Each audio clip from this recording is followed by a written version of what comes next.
You're Near the Wild with Mat Becker and John Norris, recorded in Anchorage, Alaska. Holy shit, there's a plane above our head right now. I'm John Norris in Anchorage, Alaska. Oh my God, I'm Mat Becker on a bus in Anchorage, Alaska. And I'm Greg Chaille, somewhere not in Anchorage, Alaska.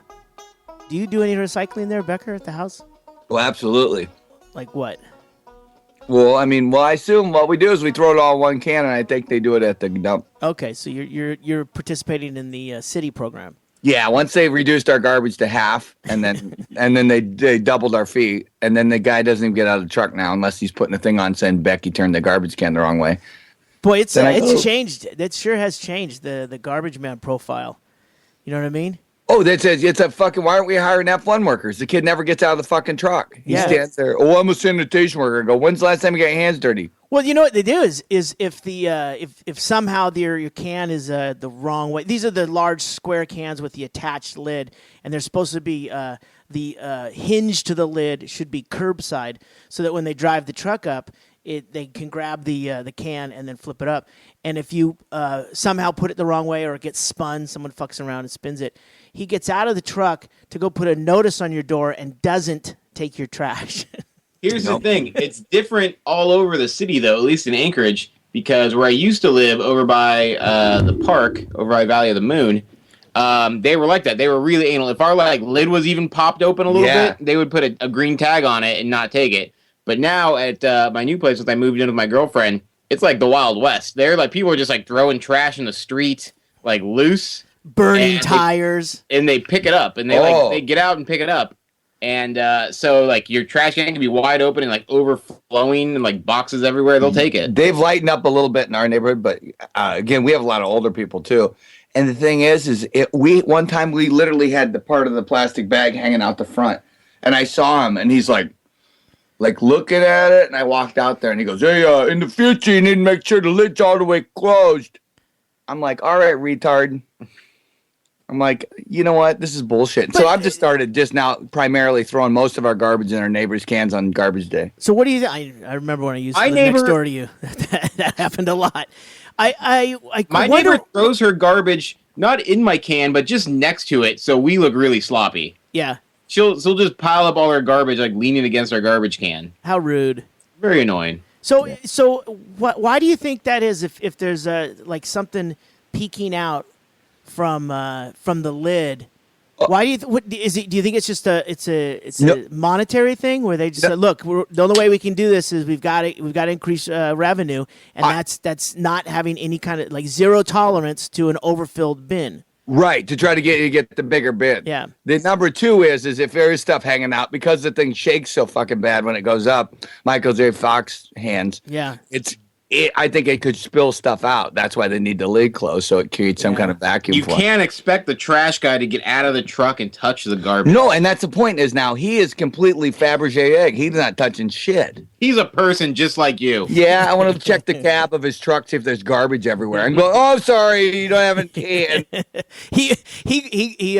He won't pick up your trash can because there's a little flap of plastic that may or may not spill out garbage. But when he opens the door to his cab, a Mounds wrapper flies out and a bottle of half water falls out. A sea of Slim Jim wrappers come falling out of the ground. Well, here's a quick fix. Maybe this might help. Let's assume that his eyesight being what it is, older in years. Maybe use a trash bag the same color as the exterior of your can. This might not prevent everything. I mean, it's not going to prevent a lid that's bulging, but maybe get away with it. A scant look, Actually, I'm going one step better. I'm just going to keep using the white bags, but I'll spray paint them. There you go. Just the top. I'll just spray paint the top so it looks closed. Yeah. I thought about putting a telescopic top in it, taking my neighbor's can, cutting the top off and sticking it inside the top, so just oddly taller than the rest. You know what it is, though? I think those the smaller size cans, because there's a couple of the residential cans. There's 2 or 3 different sizes, and if you go down from the medium size to the small size, it's the same size container, but there's an insert that's smaller. It's kind of like shot glasses that look big, but the actual volume, it's graduated in the middle. Well, that's what's happening with those cans. So all you really got to do is go in there with some kind of a saw and a sharp utility knife and cut out that insert, right? Neil, Fill it up. I know. I'm like I said. They've made me so mad. You know what I want to make, and I haven't designed it. I've had the design, but I got to get a good welder. Is you know how they used to do old press? Like it's one of the big wagon wheel things where you spin it. And it's on a like almost like the old hand presses they used to use. But if you could just get a press over your garbage can, you spin it and it would just telescope down in and be like a manual garbage crusher. Nice. Because I have a 2-ton jack, I think would do great if I could just get the base for it to go over it. And I just sit there and crank it until it packs that down in there. I got to spray it with olive oil and stuff, though. So. I just have some cinder blocks I just toss into my trash can and watch the truck try to lift it up. Yeah, no, you ever read the thing? No. Oh, well, here's your weight limit, too. What? There's a weight limit? Yeah, you didn't know. I go, wait, so first I made it fit. I cut the arms off. I cut the legs off. It's in there. Now you're going to weigh it? Wait a minute, though. I mean, what are you throwing away that can gets? I mean, do you fill it with like pudding, or is it like you said, cinder blocks, which you wouldn't throw those away there anyway? But every couple how of could months, you fill that up with so much of something in your household that it exceeds the weight capacity to that hydraulic arm? Fully understanding the when you're in homesteading like we do. Yeah. Like I bought a bag of concrete, which is great. Concrete's good forever until it rains, and then it turns into that is just a big rock piece of concrete. Yeah, you didn't have time to build your shed, so no, it and sat out. I don't go fishing enough to need an anchor, so what I do is I throw it in the garbage. Every couple of months, I decide to start collecting rocks, but it only lasts for a couple of weeks, so I got to throw those rocks away. And then you forget that you already did that, and then you start it again. Yeah. But I get excited about it. New things excite me. Well, I think a little at a time is probably car batteries. Yeah. I mean, when I change my oil, what do you want me to do with it? What do you want me to do with it? Pour it in the green belt? Nope. I'm not a crazy nut job. No, throw it in the garbage. No, you take it to Napa. Yeah, for $15. Yeah, you're crazy. Oh, really? Yeah, everything's fee here. Remember your battery. Bring us your old battery. It's $25 to get a new battery. I go, really? Why am I giving? I'll keep the old one. You can't. You have to turn the old one in. So now people, if they need a battery and they don't have an old one, like you buy a car without a battery, they just have to steal a battery from somebody and turn that in so they can get the battery they wanted. So, Becker, are you still heading down to the dump every once in a while? Oh, yeah. I'm actually coming up on that. Yeah, this is the time of year you go because people start doing their, well, winter's coming, better get rid of all of our blah, blah, blah. And you go, yep. Do you go to the dump or the transfer center? No, the one here in town. Okay. Yeah. You don't go out. Once you get out in Eagle River, that's where people throw old mattresses away, bed bugs. Yeah.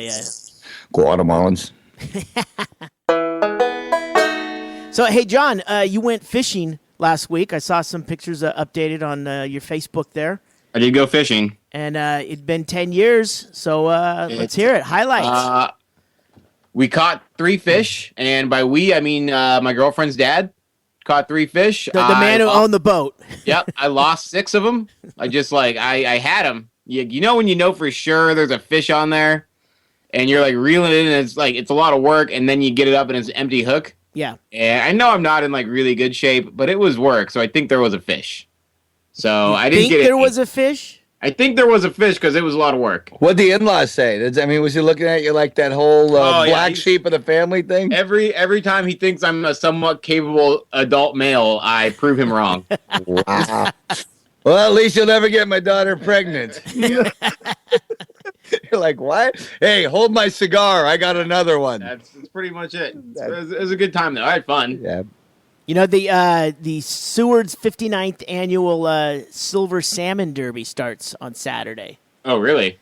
And, I mean, I'm not really telling you because, you don't catch fish. I don't catch them. I let them go. But there's a $50,000 tag out there.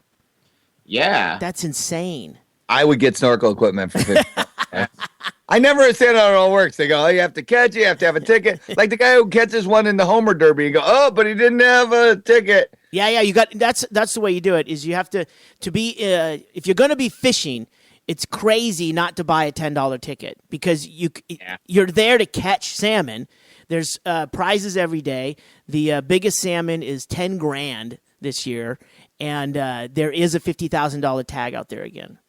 So I mean, if you're gonna fish and you're anywhere near Seward, you're fucking crazy not to get a tag. And for $50, it lasts from now until the 17th of August. So every day that you go fishing, and I mean, come on, we know guys through Coots that are fishing every chance they get. No, that's it. This is the time of year where I see so many people, the fishing widows. They come in. It's crazy out there. There's so many boats. I don't know. I guess your chances are good to catch something fish, but yours aren't. Mine aren't. But if you're like bring your father-in-law, we'll split it with him. But if you're like a normal person who is able to do things humans should be able to do, like feed their families, you had a pretty good chance of catching a fish, but not a very good chance of catching the $50,000 fish. How long has the Norris family been vegans? Well, I'll tell you, we started going, you can eat these. We have bad aim, and we're bad at just setting the hook. Because those are two things Norrises can't do. Well, I'll tell you what, they're noticing that we talked about it, I think, 2 podcasts ago, the We Need a Derby podcast, the Ship Creek, that fish hatchery that we were talking about. Yeah, it's called. I put a link up on the show notes. It's called the William Jack Hernandez Sport Fish Hatchery. Oh, Willie Jack Hernandez. And this is the first year that fish are returning from when they first opened in 2011. So they released fry that year, and then they're starting to come back now. The silvers. Rhaphidicism. That's the problem with this state. They keep coming back. Yeah, we thought they'd be out on their own, but they're back. Always coming back. Oh my God! But I mean, the Ship Creek. I mean, that's right there in Anchorage, man. I don't only think we can do our derby there, but I think this thing is brilliant because I think we could get it renamed. I think I can just go get. I'm just gonna go get a fish. I'm just gonna go try to. I'm gonna go. I don't know. Maybe I'll pay somebody to catch a fish for me, and then I'll tag it and release it, and then we'll start our own derby that way. That's our goal, John. This summer, we're going to get you to catch a fish. Yep. Just go down to Sagaya, have go pick out a nice salmon, and then have Becker go upstream a little bit, and then you give him the signal, and then he just flops it in the water when you see it come by. I mean, just grab the one that has no head and has been filleted already. Perfect. Good to go. Hey, that guy's catching sandwiches over there. What a catch. Or you could just have Becker throw it at you and you catch it. No, I think we got to get down where he just catches something. You guys should get out there to the to that hatchery because they're probably running up that stream right now. I already talked to Trace before she takes off. We said we're going. So figure it out. Yeah. Yep. We're going and we'll go get pictures there. I'm in. And we'll get our new logo. The Near the Wild Fish Hatchery. Yep. I don't think it's really regulated too bad. It's a $96 million building, I heard, so it needs a better name than the Willie Jack Hernandez Center. That guy, but the history on that guy. Like junior boxer. No, that guy. He's the guy that actually started the sport fishing hatcheries. That whole thing started out on base. He was the guy who spearheaded this thing, years ago. So this is. Does he have a podcast? I don't think so. He's dead. Definitely doesn't ours. Yep. We're in. The formerly known as the Hernandez Fish Hatchery. Yeah, near the wild sport fish hatchery. Yeah, I don't understand. Like I said, we talked about the facility, and Tracy brought up again. We really need to go out there, and I'm like, you're right. But yeah, I think we should definitely do logos all over it. And, it's one of those things in Alaska. You can just like at the zoo. Yeah. I went out there and I explained to Becky. I go, we are not buying a brick at the zoo. We are to refurbish a brick at the zoo. So we just kind of added our name to a brick. There you go. Mm-hmm. Cordless Dremel tools have changed the world. You can make glory holes. Do anything you want. A cordless Dremel goes, 58,000 rounds per second? Wow. Yeah. Well, I haven't been out of the zoo for years. I think I went to the zoo. I got tricked into going to the zoo back when I thought there was a point to go to the zoo, but it's the wildlife center out in Girdwood. I think that's the best way to look at animals. Hands down. I have some of the most beautiful pictures from out there because they have fences, but they have the big open gaping fence holes. Yeah. Big enough to get an arm ripped off. But the thing is, and you know that, Greg, I mean, you take pictures, you get the whole mountain range behind it, and it looks like, I go, where did you get a picture of an elk? And Yeah, you're like, yeah. a muskox. The enclosures are so large. Yeah. And the landscape is so rolling that you don't see. I mean, you get a 180-degree view with no fences, and if you get close enough, and you probably shouldn't, but there's, the bears are right there, and the muskox come pretty close to where you can get that picture to where it looks like you were standing there and a muskox just walked by you. Right, and that was my thing. It's because the zoo, we went there. I went with Betsy Wise, and the thing is we were taking pictures, and later I looked at them, and it did look inhumane. It looked like it was institutionalized. I'm like, no, everywhere you looked, there was plastic and metal handrails for the people feeding the sea lions. And you're like, this doesn't look exotic at all. I mean, the wildlife refuge is cool, but do they have a depressed tiger? No. Because that's what you go to the zoo for. You see a depressed tiger. Okay. That's why I go to the circus. Don't confuse the two. Well, this is a lazy depressed tiger. The ones at the circus have to actually work. Yeah. Well, it's like a foster kid. They go, I think you're staying. Oh, okay. Cool. Oh, 19-year-olds can be in our foster program. I never knew that. 19-year? Are you serious? Apparently they don't want the transition of kicking them out because they've been rejected so much. But one of them just recently killed the woman that was watching them.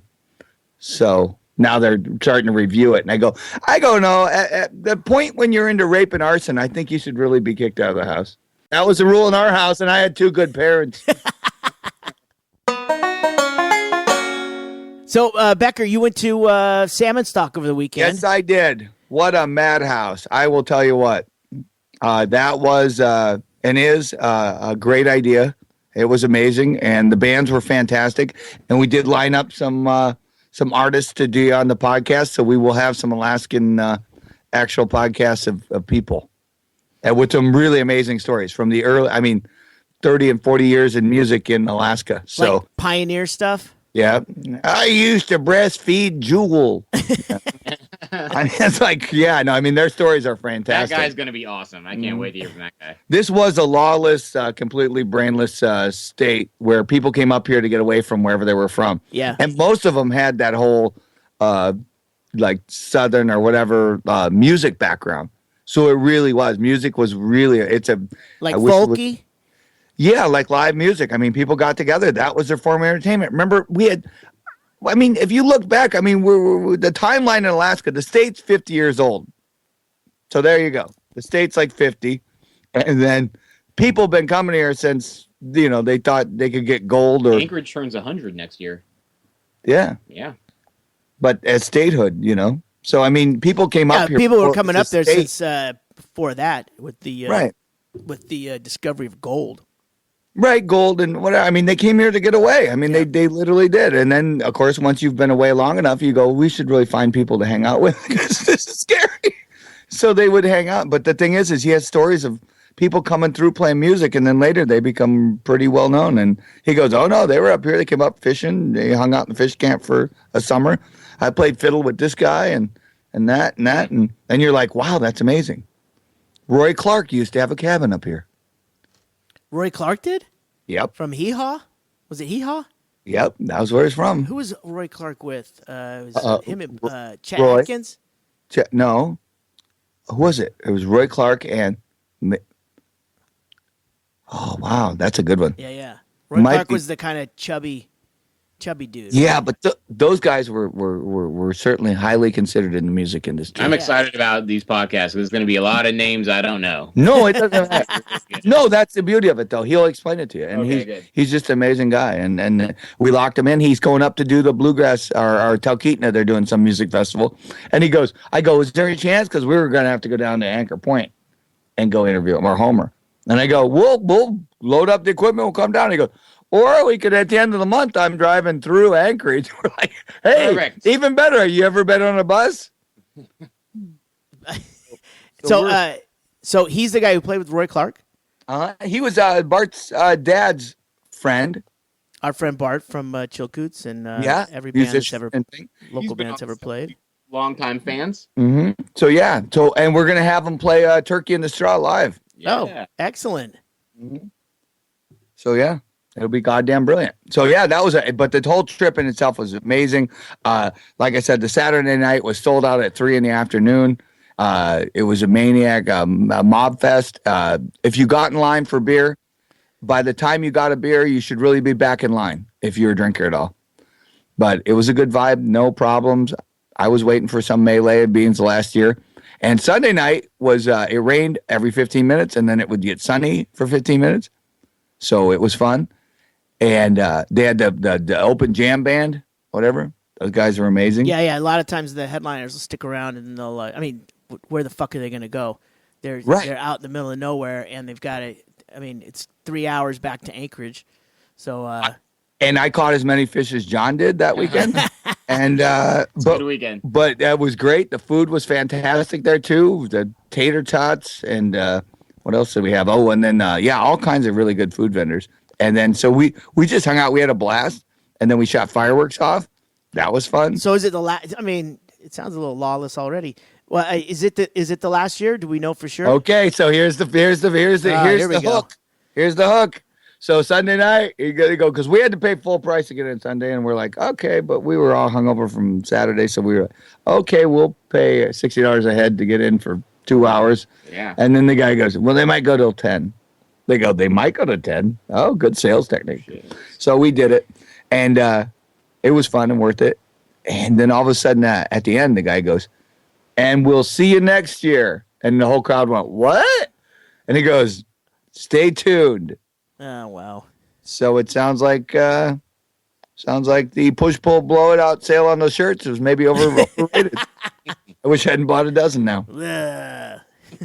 But the guy who does the artwork for that is amazing. That's really He's an artist who I think he did some stuff at the fishery too. He does a lot of fish oriented, fish styled art. So who is it? I don't. It's something with the D. He's very sloppy writer, but he's a very interesting artist. Very detail oriented on salmon, but not so standing in the way of some of his success is the fact that no one knows who it is.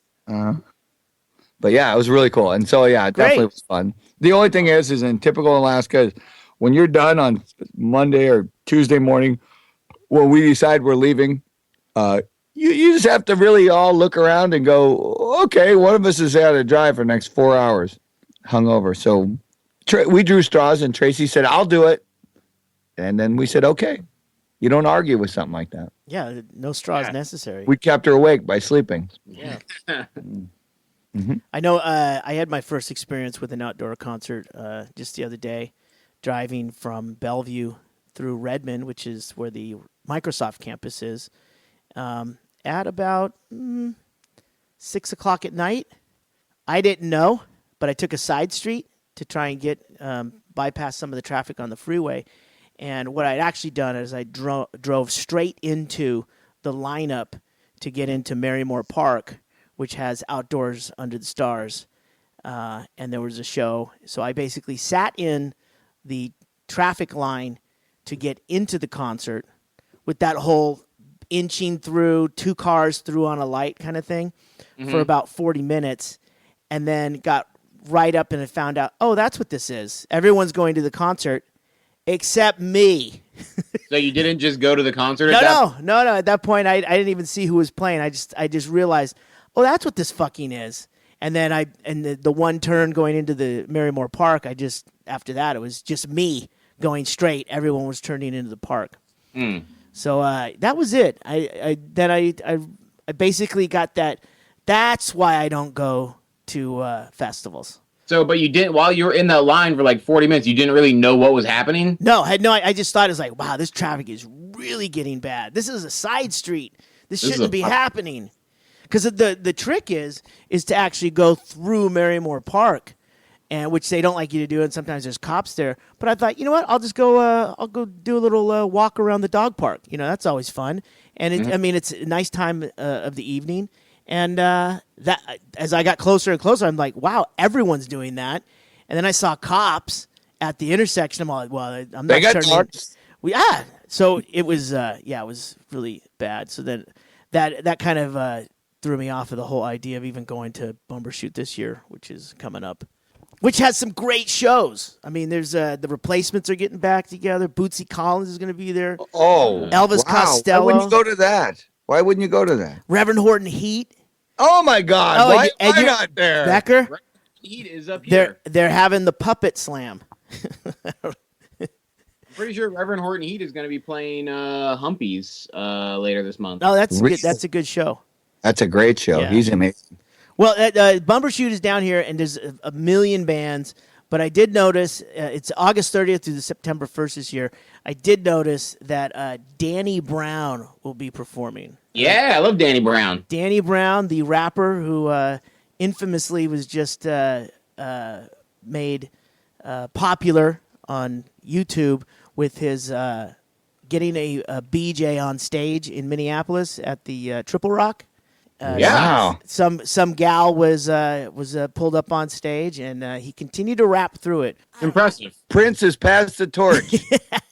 So I don't know how you top that, right? I don't know how you do that every show. I mean, that can be a lot of grind there. You know, sometimes you're just not into it. Yeah. Her too, you know. That Same turns into a job. What's that? You think it's the same girl that travels with him? It might be. I mean, I remember when I went and saw The Alarm in like '83 at Irvine, and I was like just amazed that they pulled up this kid from the audience near the end of the set, and it was Irvine, UC Irvine. It was in one of the student halls, and they pulled this kid up, and it's like, we're going to show you how to play some rock. And they basically showed him 3 chords and put a guitar on him, showed him 3 chords. And he was just like up there. And as each member of the band, The Alarm, peeled away except him and the drummer, I'm like, wow, this is so awesome. Wait, now you're paying to see some amateur play. Well, it's like he's just inspired. He showed him right there, and he's doing this in front of everyone. Until I went the next night to Los Angeles. You're not supposed to go to 2 shows. Don't ask to see the magic trick again, because the same guy with the same outfit and the same hairstyle gets up and amazingly does the same thing again. Whatever. Wow. That's how Courtney Cox did it. Dancing with Bruce Springsteen. So I guess we'll find out how Danny Brown gets along. Well, I'm not going to any festivals, but I'm going to Collective Soul on Saturday. Yes, that's going to be fantastic. Here, I got something queued up. This is the song "Shine." I think this is one of the most popular ones. Is it? I don't really know what's. Collective Soul's weird. They seem to have changed their sound a lot. This is the one that they broke out with back in '96, and then after that, they had a bunch of songs that you'd recognize, like on adult contemporary station, like The Mix or something. But you know, Gel and December were songs I know we covered when I was in a band back in the '90s. I mean, they have so many songs. That's the thing. It's just going to be like Old Home Week. But then there's also. You also got this one. This is a different version. This is more our speed. Is this? What is happening? Are you playing a song right now? Yeah, that's me. Holding a mic and playing a stringed instrument. Okay. And playing drums. Yeah, and you're aware we can hear this, right? This is Michael J. on YouTube.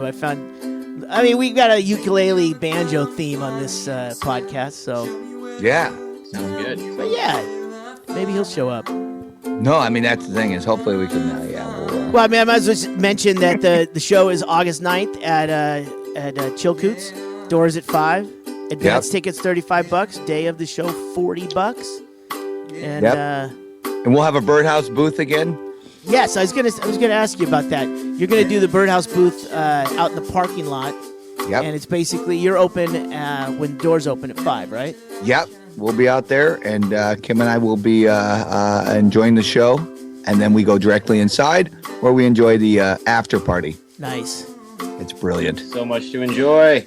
I'll just be. I'm just watching the show. I'm not even doing anything useful. Are you working, John? Nope. just going. I made the TV spot, so they were nice enough to say, "Hey, why don't you just come enjoy the show?" Oh, good job on that TV spot too, by the way.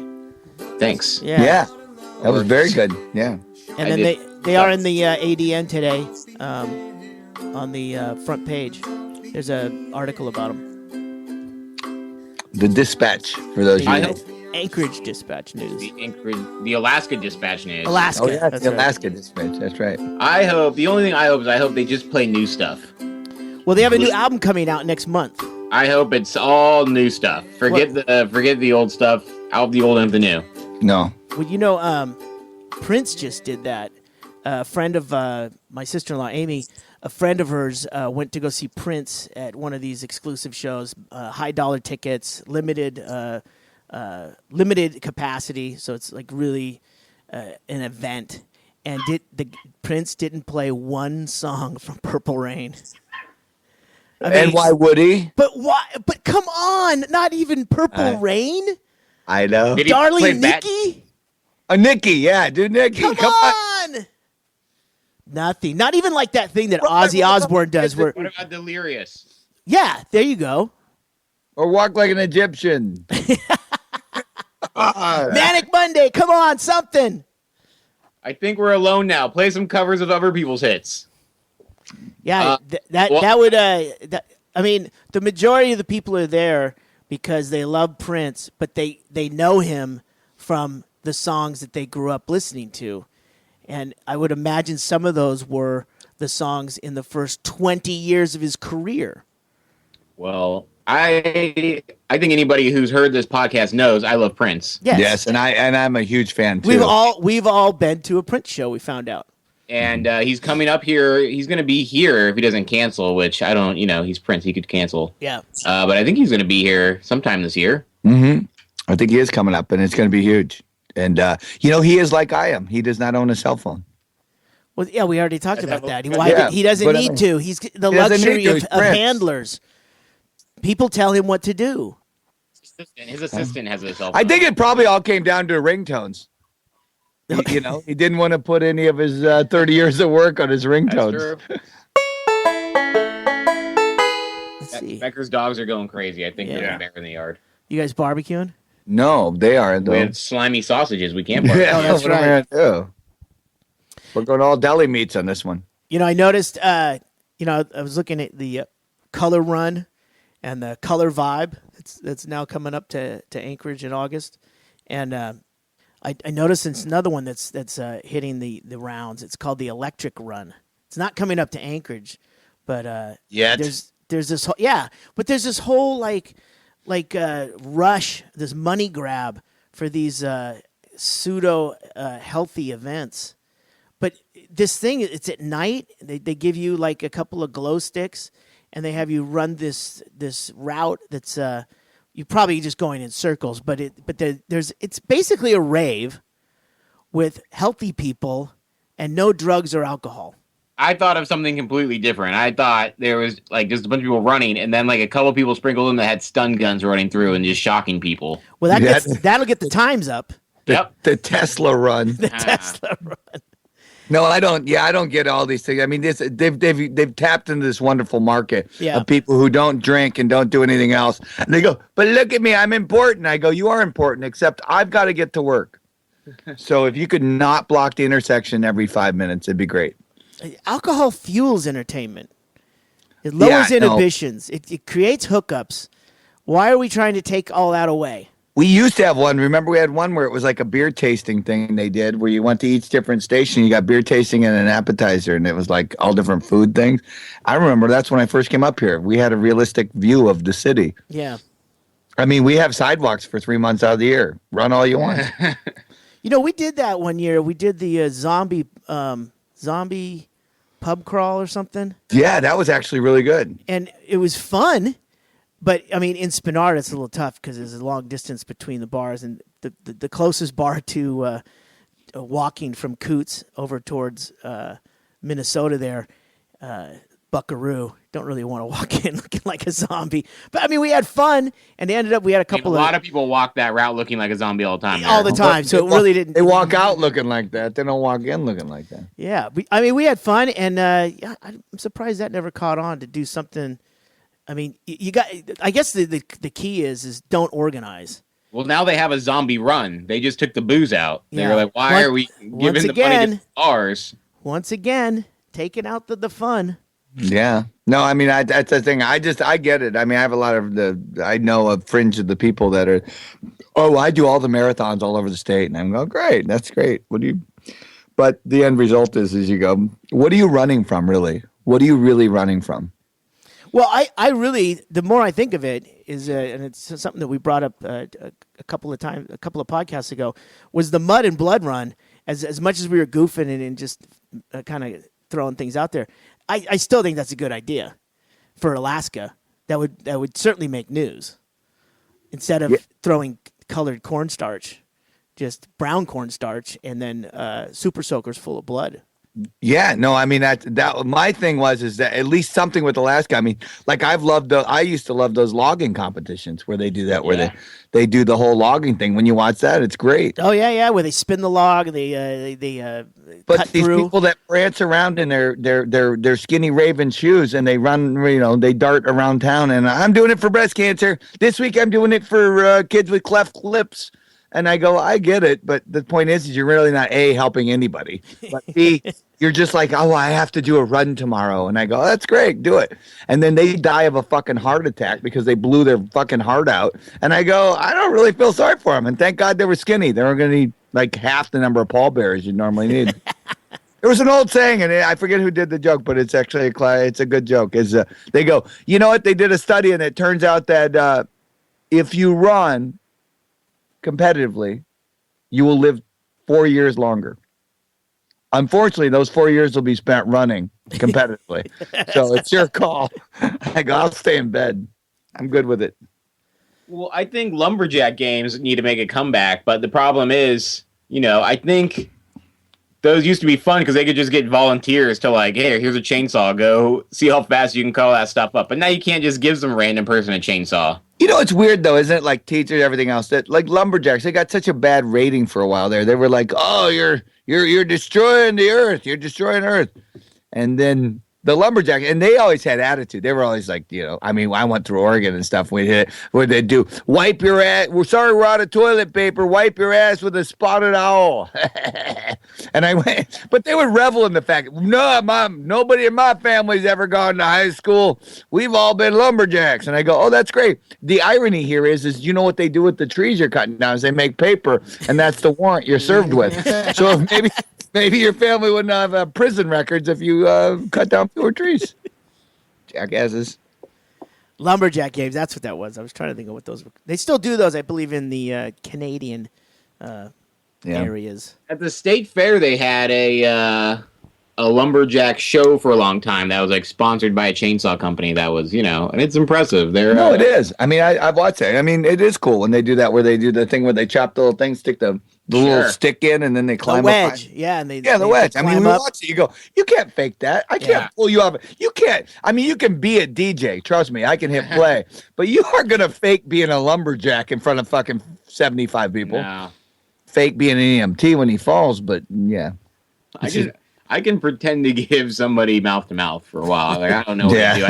I just put my mouth on there and make my cheeks big. Is that funny? Yeah, they said you don't even need to do that anymore. And what were the two songs? The two songs, if you're doing an emergency thing for doing CPR now, they said you no longer have to do the breathing in the mouth, because that's what most people were hung up on. They're like, eh.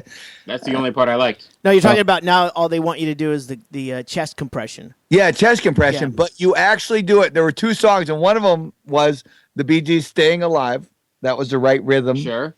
And then there was another one. It was also on the beat. Like you would compress on the Staying Alive, Staying Alive. Yeah, that's right. That's Staying Alive, Staying Alive. Okay. That's hysterical. It didn't work for the Bee Gees, but it worked for everyone else.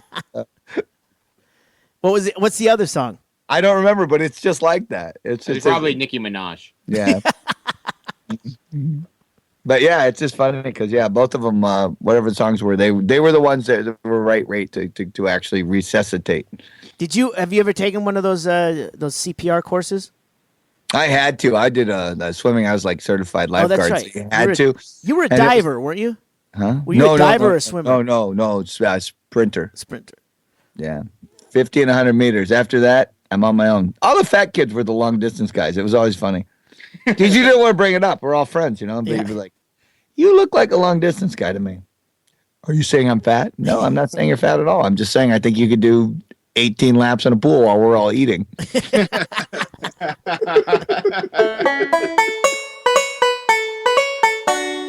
I don't know if you guys had a chance to check this out, but I saw in the ADN, your ADN, that the PFD for 2014 is probably going to be almost double Yes! what it was for 2013. Yeah, and I just was talking to somebody about this last night, and they go, "Yeah, did you hear that's going to double?" I go, "Yeah, but let's not forget it was shit last year." Yeah. So, to a shit, still shit. But This is the time where I start like thinking to myself, like, did I apply for that? I feel like I applied there for is that, a- but there- I'm not sure. there is a certain panic, isn't there? When you Yeah. go, fuck, I should go on and run my number and just to make sure and they go, "You're on file." I go, "Okay, good." Yeah, I should do They that. couldn't make it easier. I mean, with the advent of this thing called the internet. I know. But now it's pretty too fucking- easy where Yeah. now I do it when I'm drunk and I don't even know if I did it or not the next day. Dude, after almost 20 years in the bar business, a tip report still can get forgotten, Yeah.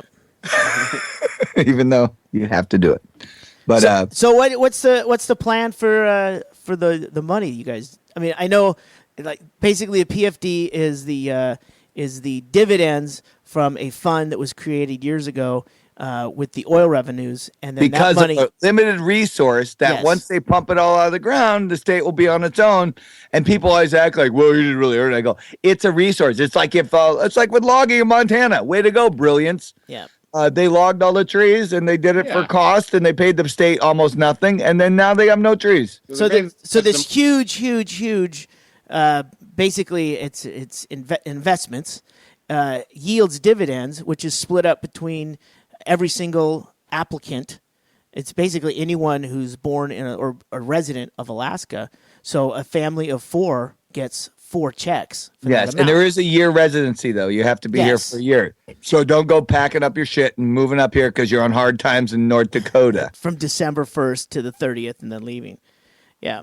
What I know there's stories I've heard back when I was traveling up there. I would hear people tell about, they were supposed to be getting years of these things while they were minors, and then at 18 they found out their parents had spent it all, and then they've gone back and sued their parents for that money.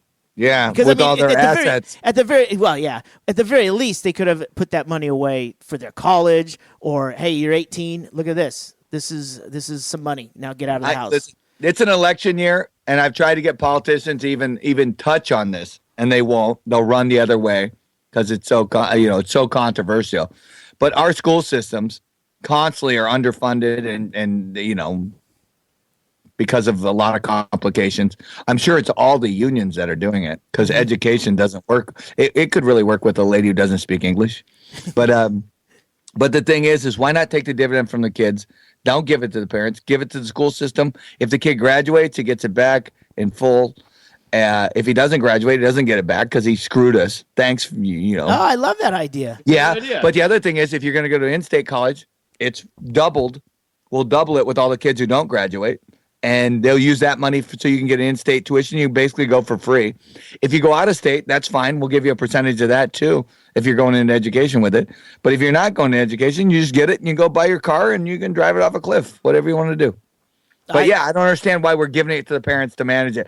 These are parents that usually, like I said, most of them, they end up, blowing it. I'm going to manage it for the kid. I go, I don't think you should have that kind of leeway with it. Gold chains and jet skis. Yeah, because maybe you wouldn't have 14 fucking kids that none of them graduated from high school. My kids are going to be embarrassed if they don't see me on a new jet ski. That's the thing. Well, I've already met people that went to Hawaii with the dividends, and they go, "Well, we didn't take all the kids. We left two of them because they're young. They're not going to appreciate it like their dividends." Or they go to Orlando for Disney World like 10 years in a row, and then when they figure out what this all is, the kids grow up and figure out what this is all about, this PFD, and they're like, "Hey, where's all that money?" He's like, "Wait, man, you went to Disney World. That's where you wanted to go." Yeah. So, and I have a Corvair. When you were 9 years old, we let you decide what was going to happen to all that money, and that's what happened. Remember, we looked you right in the eye and said, "Do you want to go to Disneyland, or would you like to eventually go to locksmithing school?" Maybe. This is a gray area. Most kids will choose Disneyland. Yeah, and that's the thing is, it's just the parents have the same mentality, and I mean, obviously, there's parents that are smart and they've used it and they parlayed it into Microsoft stock or something, and so good for them. But for the majority, it's just ridiculous. And when they come panhandling on our property taxes, well, the schools are in hard times. I go, really? They're all going to D.C. to see a senator sworn in. Yeah. I really doubt if. Why don't we cut that program and try the old one where they just learn to read? How are they going to fill out their unemployment? Most of the kids don't apply for the dividend because they can't read and write. Thank God for that. I want a pandemic. If we could get that Ebola up here, I'm telling you what. We would be huge. I didn't know Ebola was a rare thing. I thought that was still around. I guess I'm just learning that it hasn't been around for a while. I don't understand what you're saying. What do you mean? You didn't think it was? You didn't know it was rare? Yeah, I thought people could still just get Ebola. I don't know what the big deal is that we that it's somebody has it in California. I don't think anyone in California has it. No. The only person who has it in the United States, we brought him here. Yeah. I do agree with Trump on that one. He should take his name off of the Atlantic City casinos because that makes him look bad. But I do actually have to agree with Trump. Why would we bring someone with an untreatable Ebola to the country? Well, he's from here. I go, you know what? We've got a bunch of people who aren't from here. So apparently we can't say no to anyone coming to America now. Well, I have an untreatable toxic disease. Bring him here. He's 31. He's a doctor. He chose to go there and treat these people. Well, I think the reason they brought those two workers back, and I heard it explained from someone at the CDC in Atlanta, was because these are people that work for the CDC, and they are able to care for them in a way that cannot be accomplished over there. And not to mention, they now have 2 living specimens with the virus that now they can go in and they can run tests and try experimental things that they just can't do over there. And these two are very open to anything experimental and any kind of treatments, whether completely road tested or not, to try and figure out what's going on. Does anyone remember the Muskegee Project? That's where they in Muskegee they injected Tuskegee. Yeah, they injected the African American population of that little town with syphilis. Was it? Yes, they did, and then they just tracked it to see what it would do. Yeah, I'm saying I couldn't help but notice the state in which they brought the Ebola patient. Atlanta, Georgia. State. Yep. I'm just telling you, they go, we're not going to disclose the locations of our treatment centers for Ebola. I go, we didn't have it until you brought them here, you jackwad. This is ridiculous. You're creating a pandemic. And by the way, I don't want to ruin it for you, but Ebola is not covered under any of Obamacare. None. Turns out. Yep. Failed again, Obamacare. Yeah, I don't understand. I mean, I get it, but it is, and the reason you should be worried is they really don't have any cure, and it's such a brutal disease, and the treatment of it is. They said, oh, it won't spread like that in the U.S. because we're a lot cleaner. I go, oh, like the untreatable staph that's raping the country right now. MRSA, is another one. Yeah, maybe we get Ebola and MRSA. That'll be quicker. Well, I mean that is one of the concerns is that they don't even know how the Ebola virus how that is adapting and changing because it doesn't come up that often. So I think that's one of the reasons that they're working on it in Atlanta. So we'll see. It certainly puts a damper on the mud and blood run. It does indeed because you're not going to know who's really bleeding or not. Yeah. Mm-hmm. Yeah, no, that's Cummins' your favorite disease, and run the race. He's way out front. And he's bleeding like a sailor. Hey, I got one more thing here. The celebration for the Alaska's longest bridge in Tanana. Yeah, I read about that. Is that? How is that affecting your guys' lives? Not at all. 3,300 foot bridge, longest bridge in Alaska, and it's not even paved. It's gravel. It is a bridge. It's basically just for the military right now, and they hope to maybe someday in the next 20 or 30 years run some train tracks across it or something. So on the other, let me get this straight because I'm not really familiar with that area. Across this river, the Tanana, on the other side, is there like a Krispy Kreme's, Walmart or something? What's over there? That's the only reason I would go across it. But no, there's just I guess there's just a bunch of land that the military is going to use as training ground. So $187 million. Yeah, it's expensive. A bridge going over a body of water that isn't like Lake Havasu water. This is just a course of water that runs through and then freezes up. And on the other side is nothing. Nothing. There's nothing on the other side. And bridge is closed to the public except for special permit for moose hunters. Yes. Yeah, and that's what I couldn't figure out. It's getting to be like the train. You weren't allowed to take it. Well, they're just trying. I guess if I were to be pro bridge, it's just to like keep the military happy, I suppose. But the military's doing cutbacks. I mean, they're probably not even going to use it now. We're going to be hauling pink slips. I guess. Well, there's a handful of moose hunters that will get to have access to walk across the gravel bridge. Is it a toll bridge? Because I don't know what it would be per moose hunter. I think it'd be like what, $150,000 at least, yeah. And that's if you really jam. Well, that's if you amortize it over 50 years. That's a lot of dough. Yeah, I don't. This state amazes me. With we're a red state. You know that, right? Oh yeah. Because we're a red state. We also live off the government on every oil fucking thing. We live off of the military. We live off with every subsistence. We live off of every federal goddamn Indian Gaming Act we don't have. Everything is subsidized and thing. Half the state, and once you go past like the city of Anchorage, half the state's on disability. Oh, I'm sorry, I have a disability. I can't work. I go, no shit. You couldn't live out here and find a job. I can see where you need a disability check every month. Hey, where's my free gas? Anyway, so it's just the silliest thing ever. I had military kids actually tell me, they go, hey, we need less government. I go, you understand you work for the government, right? It's like a postal worker telling me, hey, don't you think mail's too expensive? Yeah, I do. I really do. You're right. Just we're fucking ridiculous. We're a cartoon. I mean, they sit around going, hope we never have a natural disaster. And they rub their hands like it's going to be a boondoggle. Hope we have an oil spill. Well, the oil spill was pretty lucrative for the state both times. Great. Mm-hmm. That was the old joke. They go, give us another oil spill. We won't screw this one up. Yeah. Bunch of fucking 16-year-olds making $30,000 a year scrubbing otters with Dove detergent. I believe that was Dawn. It was Dawn. That's right. Don't forget your they're trademark. practicing. They're practicing for the new oil spills up in the on the north where it's all icy and impossible to clean. Isn't that funny? I know. That's the one thing. It's just funny.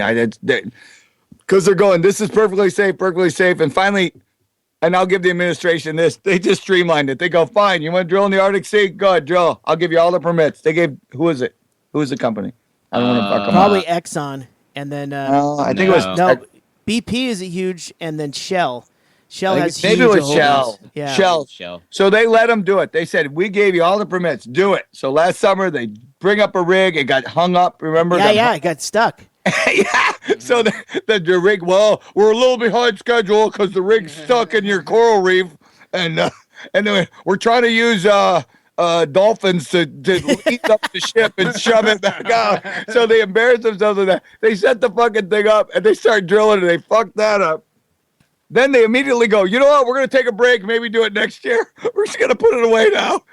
It's like, and then they're paying like, I think it's like fucking $100,000 a month to leave it dry docked somewhere. Yeah. It's crazy. I mean, they gave you everything you wanted and they go, you know what? This isn't really feasible. I mean, it was a blinking contest. They Too go, much too soon. Yeah. They go ahead, do it. Drill in the Arctic. And they go, oh, I think we're going to make a mess here. And no shit. Well, I don't know if you guys noticed, but in national news out of the ADN, there are other newspapers. I don't read anything else. Yeah, well, Go on. it looks like America is poised to be the number one oil producer in the next 1 or 2 years. I know, but when you how look did at this how they happen? do it, it's just it's natural gas. But- We've destroyed all our drinking Natural water. gas. Oklahoma is now having an earthquake every 10 minutes, but it's not connected to fracking. Isn't that crazy? Yeah, it's crazy. I mean, and the thing is yeah, okay, we've driven natural gas prices down. Oh, did you see? Oh, sorry, go Oh, on. no, and then China a couple days ago we're going to completely do a turnaround. We're not doing coal anymore. We're going to get rid of all coal. And meanwhile, they're trying to cut off the top of King Mountain to produce coal to sell to China. I go, hey, hang on. China's not buying coal anymore. In the giant sinkhole in Russia and Siberia. I think they just had some pictures in the last week where there was just like this big gaping hole in the middle of nowhere, right? Yeah, and there's some scientists that think She used to be married to Kurt Nirvana. She used to be married to Kurt Cobain. That's true. They think they measured the air down the bottom of the sinkhole, and the methane was like 10%, which in normal air it's like less than 0.0001%. Yeah. And so they think it's the last 2 summers have been like 10 or 20 degrees warmer there, so they think all the ice is melting and just leaving methane, and it's just creating giant craters. So it creates this like big under ice bubble Yeah. that then kind of Yep. So I guess pops to we the surface. look forward to that in Alaska. Yeah, but what the other real cool thing is, you got to remember that we're directly we're closer to Hawaii than we are to Los Angeles. Sure. Yeah, and the thing is they're getting 2 hurricanes coming straight at them. Yep, that's right. And they think they may be spared because they're volcanoes. They think the volcanoes are tall enough they might stop the storm from hitting the island. But today they had an earthquake prior to the storm, because this is my theory, is that when hurricanes hit, they cool down the volcanoes, and that causes, much like it does when you take Tums, to produce more magma. And then so you might have a Not to oversimplify this in any way. You have a hurricane, you have your earthquake first, a 4.8, might be bigger, and then you're going to cool off the volcano. It's going to create magma, which is going to cause a volcano attack. So I'm just saying, if you're planning on going to Hawaii, you might want to, dress accordingly. I picture Becker standing there with a large cylinder full of foamy bubbles, and then he just poured in the hurricane on the top of it and stirred it with that glass rod, and it just all went down. So we're fucked. We're going to either fall into a sinkhole or get attacked by a volcano or whatever. Well, I mean, you got to look at the things. There's some weird trends going on, and they don't quite make. Yesterday, we set the Death Valley set a record. Did you know this? I did not know that. They did. They set a record for the 8 times ever in the history of recording in Death Valley. This has happened. The temperature was below 90 degrees. Wow. It was 89 degrees in Death Valley, which has never happened this time of year. It's not even worth going. If it's not in the hundreds, why I are you going imagine there? What the people who live there are going through. They're like, it's 89. You can't cook an egg on this. This is ridiculous. I'm like, I haven't know what to wear when I get up. It's nuts. And it's got to be weird, because that guy, remember the guy from Harry Potter, probably wouldn't have died of exposure had he been in 90-degree weather. Yeah, they're like saved them. they're staring at their closet, going, "I have nothing with sleeves. Yeah. What am I going to do?" But yeah, I just thought it was an amazing fact. I go, is anyone watching? Death Valley starting to fuck up? It's a desert. I think they'll survive, but We can't even run away because we have a bridge we can't use. Hey, I'm a moose hunter. Can I take the bridge now, please? I'm getting a moose license just to use the bridge. It's like getting a comedy pass to use the smoking deck. It's only 6 of you a year, so pick your 6. Yeah, and we'll let them over to the other side. it's great. The moose got to be giddy about this too. Yeah. We should just let the moose use the bridge to come into town. Yeah. It's a moose bridge. And no one's got to go across the bridge. And shoot them right in Mountain View. Just shoot the moose in Mountain View. Save time, effort.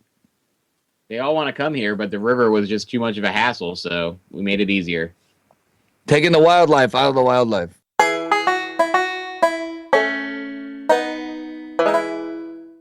Thanks for listening to another episode of Near the Wild. I'm Matt Becker, sitting on a bus in Anchorage, Alaska. I'm John Norris on the same bus in the same city in Alaska. Look at that. They're both on the bus together at last.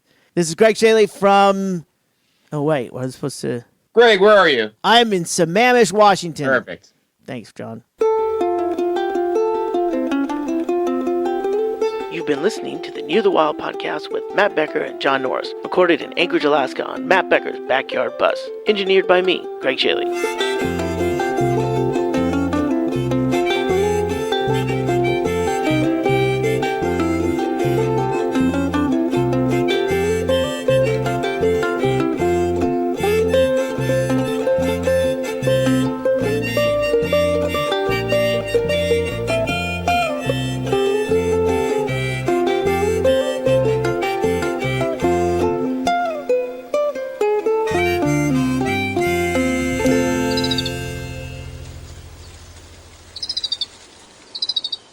Like, are they bad? I mean, I assume they're Slimy bad. broads. Nobody wants slimy broads. No, I mean, to the point where you're like, it's like probably what whale semen would feel like.